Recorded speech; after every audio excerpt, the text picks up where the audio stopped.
Hi ನಮಸ್ತೆ. ಹೇಗಿದ್ದೀರಾ ಎಲ್ಲರೂ? ಎಲ್ಲರೂ ಚೆನ್ನಾಗಿದ್ದೀರಿ ಅಂತ ಭಾವಿಸ್ತಾ ಇದ್ದೀನಿ. ನಾನಿವತ್ತು ನಿಮಗೆ ಒಂದು ಪೀನಟ್ ಚಟ್ನಿನ ಯಾವ ರೀತಿ ಮಾಡೋದು ಅಂತ ಈ ವಿಡಿಯೋದಲ್ಲಿ ಹೇಳಿಕೊಡ್ತಾ ಇದ್ದೀನಿ. ತುಂಬ ಟೇಸ್ಟಿಯಾಗಿ ರುಚಿಯಾದಂಥ ಪೀನಟ್ ಚಟ್ನಿ ದೋಸೆ, ಇಡ್ಲಿ ಎಲ್ಲದಕ್ಕೂ ಕಾಂಬಿನೇಷನ್ ಅಂತ ಹೇಳ್ಬೋದು. ಅಂಥ ರುಚಿಯಾದ ಚಟ್ನಿನ ಹೇಗೆ ಮಾಡುವುದಂತ ನೋಡೋಣ ಬನ್ನಿ.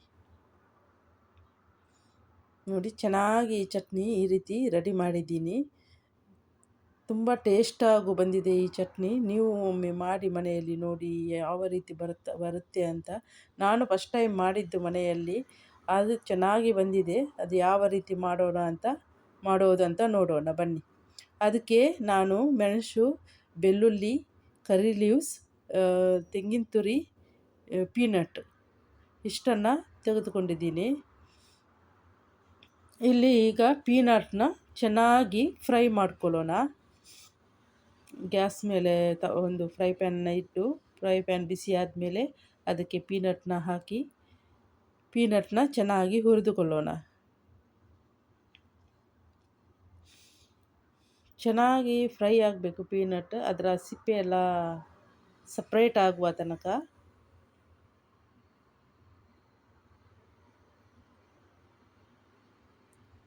ಚೆನ್ನಾಗಿ ಫ್ರೈ ಮಾಡ್ಕೊಳ್ಳೋಣ. ನೋಡಿ, ಇಲ್ಲಿ ಫ್ರೈ ಆಗಿದೆ, ಚೆನ್ನಾಗಿ ಈಗ ಫ್ರೈ ಆಗಿದೆ ನೋಡಿ, ಕಲರ್ ಚೇಂಜ್ ಆಗಿದೆ. ಇದನ್ನು ಈಗ ತೆಗೆದುಬಿಡೋಣ, ಸಿಪ್ಪೆನ ಸಪ್ರೇಟ್ ಮಾಡಿಡೋಣ. ಈಗ ಇಲ್ಲಿ ಮಿಕ್ಸಿ ಜಾರ್ ತಗೊಂಡು ಅದಕ್ಕೆ ಸಿಪ್ಪೆನ ಕ್ಲೀನ್ ಮಾಡಿ ಇಟ್ಟಿದ್ದ ಫ್ರೈ ಮಾಡಿದ ಪೀನಟ್ನ ಹಾಕೋಣ. ನಂತರ ಮೆಣಸು, ಬೆಳ್ಳುಳ್ಳಿ 3, ಕರಿ ಲೀವ್ಸ್, ತೆಂಗಿನ ತುರಿ,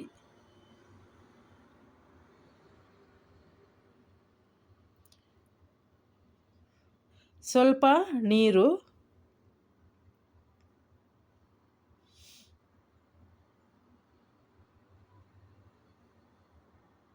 ಮತ್ತು ಸ್ವಲ್ಪ ಉಪ್ಪನ್ನು ಸೇರಿಸಿ ಗ್ರೈಂಡ್ ಮಾಡಿ ತರೋಣ.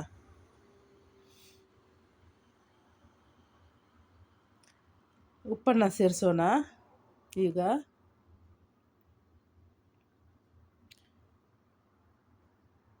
ಸ್ವಲ್ಪ ಉಪ್ಪನ್ನು ಸೇರಿಸಿ ಈಗ ಗ್ರೈಂಡ್ ಮಾಡೋಣ. ನೋಡಿ, ಈಗ ಗ್ರೈಂಡ್ ಆಗಿದೆ. ಗ್ರೈಂಡ್ ಮಾಡಿ ತಂದಿದ್ದೀನಿ ನೋಡಿ, ಈ ಥರ ಗ್ರೈಂಡ್ ಆಗಬೇಕು ನೈಸಾಗಿ. ನೋಡಿ, ನೈಸಾಗಿ ಗ್ರೈಂಡ್ ಮಾಡಿದ್ದೀನಿ. ಈಗ ಇದಕ್ಕೆ ಒಂದು ಒಗ್ಗರಣೆನ ಮಾಡೋಣ.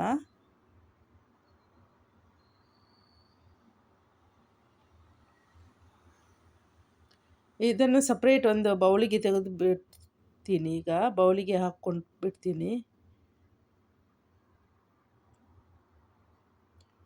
ಸ್ವಲ್ಪ ಮಿಕ್ಸಿಗೆ ನೀರನ್ನು ಹಾಕಿ ಕೂಡ ಇದಕ್ಕೆ ಸೇರಿಸ್ಬಿಡೋಣ. ಮಿಕ್ಸ್ ಮಾಡಿ, ಚೆನ್ನಾಗಿ ಮಿಕ್ಸ್ ಮಾಡಿ.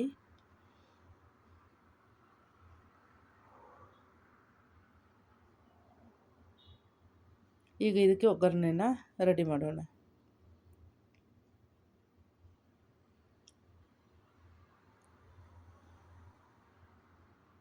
ಸ್ವಲ್ಪ ತೆಂಗಿನ ಎಣ್ಣೆನ ಹಾಕಿದ್ದೀನಿ ಇದಕ್ಕೆ. ನಾನು ತೆಂಗಿನ ಎಣ್ಣೆ ಯೂಸ್ ಮಾಡೋದು ಒಗ್ಗರಣೆಗೆಲ್ಲ. ಯಾವ ಎಣ್ಣೆನೂ ಆಗ್ಬೋದು, ನಾನು ತೆಂಗಿನ ಎಣ್ಣೆ ಯೂಸ್ ಮಾಡ್ತೀನಿ. ಇದಕ್ಕೆ ಸಾಸಿವೆ ಸ್ವಲ್ಪ ಹಾಕೋಣ. ನನಗೆ ಸ್ವಲ್ಪ ಸಾಸಿವೆ ಜಾಸ್ತಿ, ಅದಕ್ಕೋಸ್ಕರ ಸಾಸಿವೆ ಜಾಸ್ತಿ ಹಾಕ್ತಾಯಿದ್ದೀನಿ ನಾನು.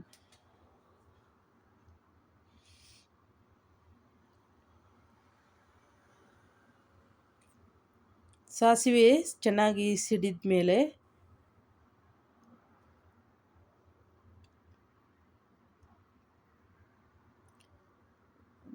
ಇದು ಬೆಂಕಿನ ಬಂದ್ ಮಾಡಿದ್ದೀನಿ, ಅದು ಬೆಂಕಿ ಮೇಲೆ ಬರುತ್ತೆ ಅಂತ. ಅದಕ್ಕೆ ಕರಿ ಲೀವ್ಸ್ನ ಹಾಕಿ ಇದಕ್ಕೆ ಒಗ್ಗರಣೆನ ಹಾಕಿಬಿಡೋಣ. ಈಗ ನೋಡಿ, ಪೀನಟ್ ಚಟ್ನಿ ರೆಡಿಯಾಗಿದೆ. ಎಷ್ಟು ಟೇಸ್ಟ್ ಅಂದರೆ ತುಂಬ ಟೇಸ್ಟ್ ಆಗಿತ್ತು ಪೀನಟ್ ಚಟ್ನಿ. ನೀವು ಮನೆಯಲ್ಲಿ ಮಾಡಿ ನೋಡಿ. ಎಲ್ಲರಿಗೂ ಆಲ್ಮೋಸ್ಟ್ ಗೊತ್ತೇ ಇರುತ್ತೆ, ಆದರೆ ಈ ರೀತಿ ಗೊತ್ತಿದೆ ಅಂತ ಗೊತ್ತಿಲ್ಲ. ಈ ರೀತಿ ಒಮ್ಮೆ ಮಾಡಿ ನೋಡಿ ಪೀನಟ್ ಚಟ್ನಿನ. ಈಸಿಯಾಗಿದೆ, ಕಡಿಮೆ ಸಾಮಗ್ರಿ, ಏನು ಜಾಸ್ತಿ ಇಲ್ಲ. ಈ ಕಡಿಮೆ ಸಾಮಗ್ರಿಯಲ್ಲಿ ಈ ರೀತಿ ಪೀನಟ್ ಚಟ್ನಿನ ಮಾಡಿ ಹೇಗಾಗಿದೆ ಅಂತ ನನಗೂ ತಿಳಿಸಿ. ಬಾಯ್.